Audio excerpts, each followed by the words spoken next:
На 26 юни 2011 година се дава ход на изграждането на лот 2 от автомагистрала Марица в участъка й от Димитровград до Харманли. Той се финансира от Кохезионния фонд на Европейския съюз и националния бюджет на Република България чрез оперативна програма Транспорт 2007-2013 година.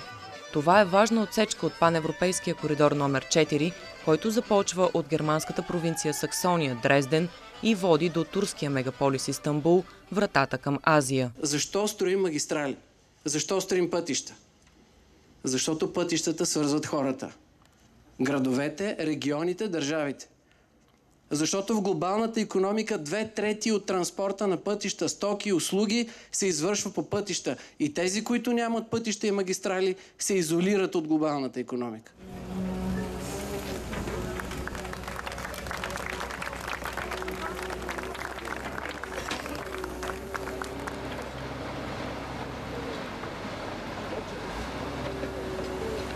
Строителството на Марица започва отдавна, в далечната 1979 година. Сега големите надежди са свързани с успешното й завършване. Много коли минават през село и много трудно се кара колело. В селото казаха, че наблизо ще строят магистрала. И аз нетърпение чакам, за да мога да изкарам колелото спокойно. Хубаво е да се измести магистралата от тук. Много е натоварено движението. Коли, тирове, особено тирове. Не дай се Боже, тия, къде живеят покрай шосет, не могат да спят. Има жертви дори. Дай Боже да се премести Марица и да преместят трафика вече там.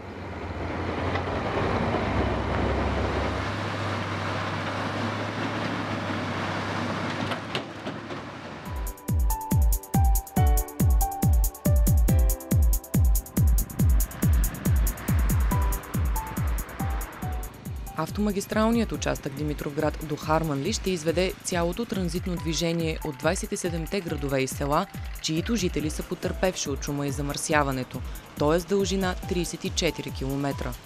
Целият лот 2 е изграден от 3 подучастъка. Първият над 12 км е от Димитровград до Узунджово.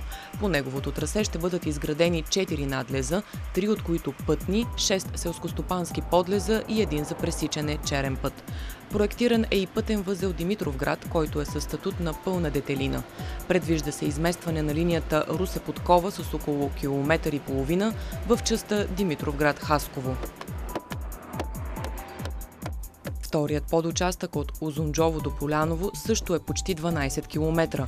По неговото трасе ще бъдат изградени 4 селскостопански подлеза и 3 надлеза. Третият участък от Поляново до Харманли включва 2 големи пътни възела – Симеоновград и Харманли, 2 надлеза, 2 подлеза, както и мост над река Харманлийска.